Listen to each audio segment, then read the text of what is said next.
وبرکاتہ۔ اب تمام حضرات جواب دے دیں۔ السلام علیکم ورحمۃ اللہ تعالیٰ وبرکاتہ۔ الحمدللہ الحمدللہ الذی ابدع الافلاق والارضین والصلاة والسلام علی من کان نبیہ وآدم بین الماء والطین وعلى آلہ واصحابہ اجمعین، اما بعد فاعوذ باللہ من الشیطان الرجیم، بسم اللہ الرحمن الرحیم، وبالوالدین احسانا وبذی القربى والیتامى والمساکین، صدق اللہ مولانا العظیم، وبلغنا رسوله النبی الامین الموعود المبین الکریم، ونحن على ذلك لمن الشاہدین والشاکرین، والحمد للہ رب العالمین۔ آئیے سب سے پہلے جھوم جھوم کے درود پاک پڑھے۔ کون نبی؟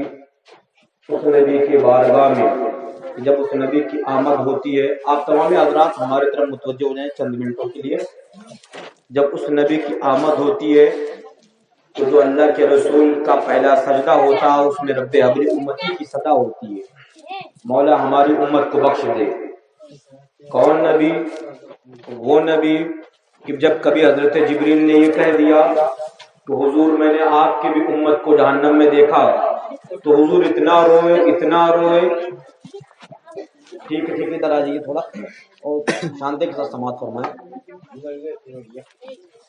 حضرت جبریل نے جب آ کر کے حضور سے ذکر کیا کہ حضور ہم نے حضرت آدم کے نبی امتیوں کو اور تمام انبیاء کے امتیوں کو، ساتھ میں آپ کے بھی امتیوں کو جہنم میں دیکھا ہے، تو اللہ کے رسول صلی اللہ علیہ وسلم رونے لگے، اور اس قدر روئے کہ مدینہ چھوڑ کر چلے گئے اور جا کر کے غار میں پناہ تلاش لی، اور وہاں روئے۔ راوی کا بیان اس قدر روئے کہ جیسے کوئی نالا بن جائے پانی بہنے والا، اتنا آنسو بہا حضور کی آنکھیں مبارکہ سے۔ روئے تھے کس کے لیے؟ ہم جیسے گناہ گاروں کے لیے، ہم جیسے سیاہ کاروں کے لیے، ہم جیسے سیاہ شیار کے لیے۔ آئے اسی نبی کی بارگاہ میں جھوم جھوم کے درود پاک پڑھتے ہیں۔ پڑھیے بآواز بلند، اللہم صلی علی سیدنا حبیبنا مولانا محمد وآلہ وسلم، صلاۃ و سلام دائم علیک سیدی یا رسول اللہ صلی اللہ تعالی علیہ وآلہ آلہ وسلم۔ آپ کو میں بتاؤں درود پاک کی فضیلت، موقف میرا کچھ اور ہے لیکن درود پاک کی فضیلت یہ ہے کہ میں نے پڑھا کہ لکھا گیا فضائل درود پاک کے تعلق سے، جب کوئی مومن ایک مرتبہ درود پاک پڑھتا ہے اپنے پیارے حبیب پاک صلی اللہ علیہ وسلم پر، تو آسمان اور زمین کے درمیان ایک مکان ہے جو لمکہ کی صورت میں ہے، وہاں پر ایک نور کا دریا ہے، اس دریا کے کنارے ایک درخت اگا ہوا ہے نور کا، رب کی قدرت سے اس پر ایک فرشتہ بیٹھا ہوا ہے۔ وہ فرشتہ ہے کہ اس کا پر پورب سے پچھم تک آتا ہے، وہ پیر پھیلائے تو اتر سے دکن جاتا ہے۔ جب کوئی مومن اپنے نبی پر ایک مرتبہ درود پڑھتا ہے تو وہ فرشتہ اس مومن کے وجہ سے، درود پڑھنے کی وجہ سے اس نور کی دریا میں غوطہ لگاتا ہے، اس نور کے دریا میں ڈبکیاں لگاتا ہے، اس کے بعد اڑتا ہے، تو اڑنے کے بعد اپنے پروں کو جھاڑتا ہے۔ علماء کرام فرماتے ہیں اس کے پر سے جتنے بوند پانی ٹپکتی ہے اتنے فرشتے بنا دیے جاتے ہیں، اور ان فرشتوں کو مسلط کر دیا جاتا ہے کہ جس نے ایک مرتبہ مصطفیٰ میں درود پڑھی ہے تم قیامت تک اس کے لیے شفاعت کی دعا کرتے رہو، اس کے رہنمائی کی دعا کرتے رہو، اس کی حفاظت کی دعا کرتے رہو۔ سبحان اللہ۔ ایک بار اپنے نبی پہ درود پڑھو، اتنی نعمت ملتی ہے۔ سبحان اللہ، کون نعمتیں دے گا؟ اعلی حضرت فاضل بریلوی علیہ رحمۃ اللہ ارشاد فرماتے ہیں کیوں جناب ابو ہریرہ کیسا تھا وہ جام شیر، کیوں جناب ابو ہریرہ کیسا تھا وہ جام شیر، جس سے 70 صاحبوں کا دودھ سے منہ پھر گیا، جس سے 70 صاحبوں کا دودھ سے منہ پھر گیا۔ اعلی حضرت نے شعر میں حدیث پاک نقل کی ہے۔ حدیث پاک کچھ یوں ہے کہ حضرت ابو ہریرہ بہت مشہور صحابی ہے، ان کا نام حضرت عبد الرحمن ہے۔ ابو ہریرہ ہریرہ مانے بلی ہوتی ہے، اور ابو ہریرہ مانے بلی کا باپ۔ حضرت ابو ہریرہ کو بلی بہت پسند تھی۔ حضور نے، آپ کا نام عبد الرحمن تھا، حضور نے آپ کو کہا یا ابا ہریرہ، اے ابو ہریرہ، جس دن حضور نے حضرت عبد الرحمن کو ابو ہریرہ کہا، حضرت عبد الرحمن نے اب لوگوں سے کہا اے اللہ کے رسول کے صحابہ، جب تک تم حیات میں رہو اور جب تک میں حیات میں رہوں، مجھے عزیز یہ ہے کہ تم میرے نام سے مت پکارو، مجھے حضور نے ابو ہریرہ کہہ دیا ہے، ابو ہریرہ کہا کرنا۔ سبحان اللہ، سبحان اللہ، بلی کا باپ ہوتا ہے اس کا معنی، لیکن حضور نے کہہ دیا تو صحابہ قربان ہیں کہ جو میرے حضور سے کے زبان مبارک سے، لبہائے مبارک سے جو الفاظ میرے لیے نکل جائے وہ میرے لیے موتی سے بڑھ کر ہے۔ سبحان اللہ۔ اسی طریقے سے سیدنا حضرت علی کرم اللہ تعالی وجہہ الکریم، آپ سے حضرت فاطمہ الزہرا رضی اللہ تعالی عنہا سے کچھ بات ہوتی ہے۔ حضرت علی گھر سے چلے جاتے ہیں مسجد نبوی، اس وقت فرش نہ بنی تھی، کچی زمین تھی، وہاں جا کر آپ لیٹ گئے مٹی پر۔ اللہ کے رسول حضرت فاطمہ کے گھر تشریف لے کر آئے اور حضرت فاطمہ سے حضرت علی کے تعلق سے پوچھا، کہا وہ چلے گئے ہیں گھر سے۔ اللہ کے رسول مسجد نبوی شریف میں تشریف لے کر گئے، وہاں دیکھا حضرت علی مٹی پر لیٹے ہوئے تھے۔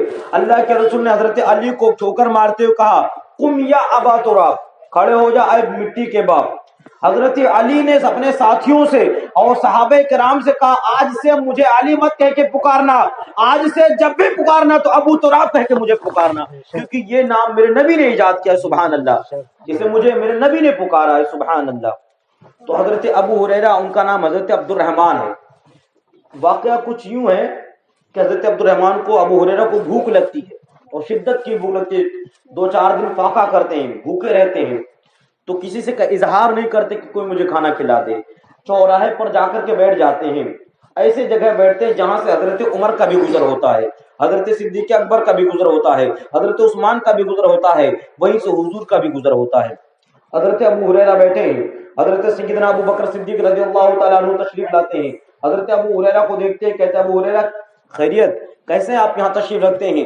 حضرت ابو ہریرہ نے ایک آیت کریمہ پڑھی جس کا مطلب یہ تھا کہ ابو ہریرہ، حضرت سیدنا ابو بکر صدیق سمجھ جائیں کہ ابو ہریرہ کو بھوک لگی ہے۔ حضرت سیدنا ابو بکر صدیق رضی اللہ تعالیٰ عنہ نے اس آیت کو سنا اور سبحان اللہ ماشاء اللہ کہتے ہوئے آگے گزر گئے۔ اس کے بعد حضرت عمر کا بھی وہاں سے گزر ہوا، حضرت عمر نے حضرت ابو ہریرہ کو دیکھا، کہا ابو ہریرہ خیریت سے، آپ یہاں کیسے تشریف رکھتے ہیں؟ حضرت ابو ہریرہ نے پھر سے وہی آیت کریمہ تلاوت کی، حضرت عمر نے سبحان اللہ ماشاء اللہ کہہ کر ان کو داد و تحسین دی اور آگے بڑھتے چلے گئے۔ اس طریقے سے صحابہ آتے رہے، حضرت ابو ہریرہ آیت کریمہ سناتے رہے کہ صحابہ اس کا مطلب سمجھ کر مجھے کھانا دے دے، صحابہ اس کا مطلب سمجھ کر مجھے پانی دے دے، مجھے بھوک لگی ہوئی ہے۔ صحابہ سبحان اللہ ماشاء اللہ کہتے اور آگے چلے جاتے۔ اتنے میں کالی کملی والے آقا آ گئے، غمگساران امت آ گئے، آسیوں کے لیے رحمت بن کر آنے والے آقا تشریف لے کر آئے۔ حضرت ابو ہریرہ کو دیکھا، حضرت ابو ہریرہ نے چاہا کہ میں قرآن پاک کی وہ آیت کریمہ پڑھوں جو میں نے اور صحابہ کے سامنے پڑھی تھی تاکہ حضور سمجھ جائے کہ مجھے بھوک لگی ہے، اتنا ان کے ذہن میں سوچنا ہی تھا۔ اللہ کے رسول نے کہا ابو ہریرہ بھوکے ہو؟ سبحان اللہ، وہ نبی غیب داں ہے، سبحان اللہ، سب جانتے ہیں کون کیا کرتا ہے، کس حالت میں ہے، کل کیا ہونے والا ہے، آج کیا ہونے والا ہے۔ حضرت ابو ہریرہ کی سوچ میں یہ تھی کہ مجھے بھوک لگی ہے، قرآن پاک کی آیت کریمہ تلاوت کر دوں گا، اللہ کے رسول سمجھ جائیں گے۔ ان کے تلاوت کرنے سے قبل حضور نے ارشاد فرمایا، ابو ہریرہ لگتا ہے تمہیں بھوک لگی ہوئی ہے، تمہارے چہرے سے ظاہر ہو رہا ہے کہ تم کئی دن سے کھانا نہیں کھائے ہو، آؤ آؤ میرے ساتھ میرے گھر پر چلو، آؤ چلو میں آپ کو کھانا کھلا دیتا ہوں۔ حضرت ابو ہریرہ نے دامن رحمت کو تھاما اور پیچھے پیچھے ہو لیے۔ حضرت ابو ہریرہ جب جا کر کے سرکار کے گھر تشریف لے جاتے ہیں، اللہ کے رسول نے حکم دیا، اے ابو ہریرہ یہ پیالے لے لو اور جاؤ بکری کا دودھ نکال کر لے کر آؤ۔ حضرت ابو ہریرہ رضی اللہ تعالی عنہ نے پیالہ لیا اور جا کر کے بکری کا دودھ نکال کر لے کر آئے۔ پیالے میں تھوڑا ہی سا آیا، بکری کتنا دودھ دے گی، تھوڑا ہی سا دودھ آیا۔ اللہ کے رسول سے کہا، حضرت ابو ہریرہ نے اللہ کے رسول سے کہا، آقا کیا میں یہ دودھ پی سکتا ہوں؟ اللہ کے رسول نے کہا، ابو ہریرہ جس طریقے سے تم بھوکے ہو اسی طریقے سے ابھی 69 صحابہ کرام اور بھوکے ہیں۔ سبحان اللہ، سبحان اللہ، اپنے آقا کا اختیار دیکھتے چلو اور اپنے آقا کی کیا نام ہے، عطا دیکھتے چلو، کس طریقے سے اپنے غلاموں کا خیال فرماتے ہیں۔ ابو ہریرہ سے کہا، ابو ہریرہ جس طریقے سے تم بھوکے ہو میرے 70 صحابہ اور بھی بھوکے ہیں، جاؤ فلاں جگہ میرے 70 صحابہ جمع ہیں، ان سے کہہ دو کہ اللہ کے رسول نے آپ کو بلایا ہے۔ حضرت ابو ہریرہ گئے اور ان کو بلا کر لے کر آئے۔ جب بلا کر لے کر آئے تو پھر کہنے لگے، حضور میں دودھ پی لوں؟ وہ یہ سوچ رہے تھے اتنا سا دودھ ہے اور سب پی لگے تو ہم کیا کھا گئے، ہم کا پھر ان کے ذہن میں یہ آیا، کہا حضور میں دودھ پی لوں؟ اللہ کے رسول نے کہا، اے میرے صحابہ آپ قطار باندھ لو۔ جب صحابہ نے قطار باندھ لی تو ابو ہریرہ سے کہا، ابو ہریرہ ان کو دودھ پلاؤ۔ حضرت ابو ہریرہ نے کہا حضور اتنا سا دودھ میں بھی بھوکا ہوں. حضور نے کہا ابو ہریرہ ان کو پلاؤ. اب وہ دل میں کہیں دودھ ختم نہ ہو جائے, کہیں دودھ ختم نہ ہو جائے, کہیں دودھ ختم نہ ہو جائے. اللہ کے رسول نے اس پیالے کو کہا میرے ہاتھ میں لاؤ. اللہ کے رسول نے اس پیالے کو اپنے ہاتھ میں لے لیا. اس کے بعد ابو ہریرہ کو عطا کیا, کہا ابو ہریرہ جاؤ اس پیالے سے کیا نام ہے صحابہ کو دودھ پلانا شروع کرو. حضرت ابو ہریرہ جیسے پلا رہے ہیں دودھ تو اٹھ کے دیکھ رہے ہیں کہ ختم تو نہیں ہو رہا ہے, ختم تو نہیں ہو رہا. اب ذہن میں آ رہا کہ ختم نہ ہو جائے. جب دیکھ لیا ایک کو پلا لیا, جب تھوڑا سا بچ گیا پورا کا پورا اتنا ہی دودھ بچا. ایک صحابہ نے پیٹ بھر کے پی لیا. پھر کہا حضور میں پی لوں, کہا بھی اور آگے بڑھو. حضرت ابو ہریرہ نے پھر دوسرے کو پلایا, کہا حضور میں پی لوں, کہا ابو ہریرہ آپ پلاتے جاؤ, جب بچے گا تو پی لینا. اب تو اور ٹینشن کہ ختم کہیں نہ ہو جائے. لیکن حضرت ابو ہریرہ وہ صحابی تھے, ان کا عقیدہ تھا کہ حضور نے کہہ دیا ہے بچے گا تو پینا, تو بچے گا. سبحان اللہ کہ میرے حضور کی زبان سے الفاظ ادا ہوئے ہیں. حضرت ابو ہریرہ نے ایک صحابہ کو پلایا, دوسرے صحابہ کو پلایا, تیسرے صحابہ کو پلایا, 69 صحابہ کو پلا دیا. اس کے بعد جب پیالے میں نظر ڈالی تو دودھ ویسے ہی کا ویسے ہی رکھا رہ گیا. سبحان اللہ, یہ ہے میرے آقا کا اختیار. سبحان اللہ.